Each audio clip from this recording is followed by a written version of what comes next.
নোয়াখালীর দ্বীপ উপজেলা হাতিয়ায় ফেরি সার্ভিস উদ্বোধনকে কেন্দ্র করে বিএনপি ও এনসিপি নেতাকর্মীদের মধ্যে সংঘর্ষের ঘটনা ঘটেছে।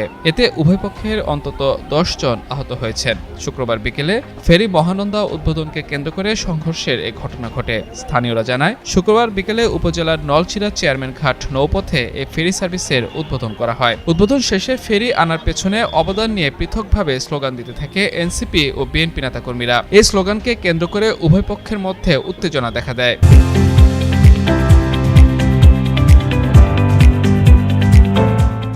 এরপর শুরু হয় পাল্টাপাল্টি পাল্টা ধাওয়া, যা এক পর্যায়ে ইটপাটকেল নিক্ষেপ ও হাতাহাতিতে গড়ায়। পরে পরিস্থিতি নিয়ন্ত্রণে আনে পুলিশ ও নৌবাহিনীর সদস্যরা। এ বিষয়ে হাতিয়া থানার ভারপ্রাপ্ত কর্মকর্তা সাইফুল আলম জানান, পরিস্থিতি মোকাবেলায় অতিরিক্ত পুলিশ সদস্য মোতায়েন করা হয়েছে। এদিকে ঘটনায় আগামী কয়েক ঘন্টার মধ্যে হামলাকারীদের গ্রেফতার করা না হলে থানা ঘেরাও সহ কঠোর কর্মসূচির হুঁশিয়ারি দিয়েছেন নোয়াখালী ৬ আসনের ১১ দলীয় জোটের প্রার্থী আব্দুল হান্নান মাসুদ। এ সময় জড়িতদের গ্রেফতারে প্রশাসন ব্যর্থ হলে নির্বাচনের মাঠ ছেড়ে দেওয়ার কথাও জানান হান্নান মাসুদ।